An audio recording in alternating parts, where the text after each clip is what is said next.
Hello. आज की कहानी का शीर्षक है विष्णु शर्मा। दक्षिण भारत में एक राजा था। उसके 4 पुत्र थे। चारों ही निकम्मे और विद्या से कोसों दूर थे।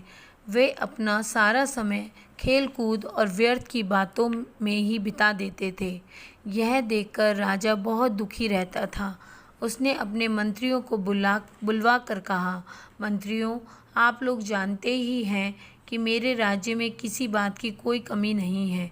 मेरे राज्य में धन, अन्न, दूध, घी, फल आदि सभी हैं। कहीं चोरी बेईमानी भी नहीं। सब लोग धर्मात्मा और उदार हैं। मेरी प्रजा सुखी है, इसका मुझे संतोष है।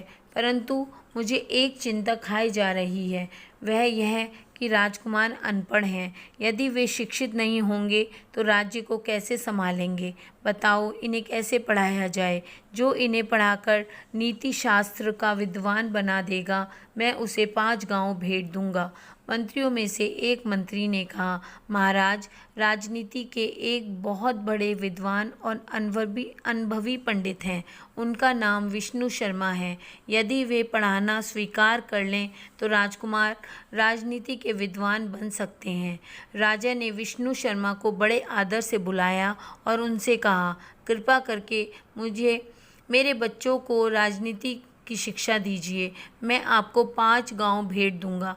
विष्णु शर्मा बोले, राजन, मैं बहुत बूढ़ा हो चुका हूँ, मुझे धन का लोभ नहीं है। फिर भी मैं तुम्हारे पुत्रों को राजनीति शास्त्र की शिक्षा अवश्य दूंगा। मैं इन्हें 6 महीने में राजनीतिक शास्त्र का विद्वान बना दूंगा। आप इन बालकों को मेरे साथ भेज दीजिए।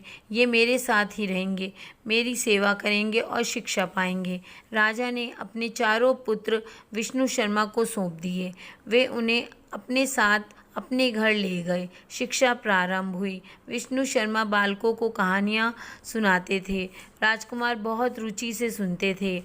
कहानियाँ राजनीति से संबंधित होती थीं, जिन्हें वे सहज ही में ग्रहण कर लेते थे। इस तरह राजकुमार राजनीति के दांव पेच सीखने लगे। खाली समय में बच्चे घर के काम करते और रात को सोने से पहले गुरुजी के चरण दबाते थे। गुरुजी उन्हें फिर कहानियाँ सुनाते थे।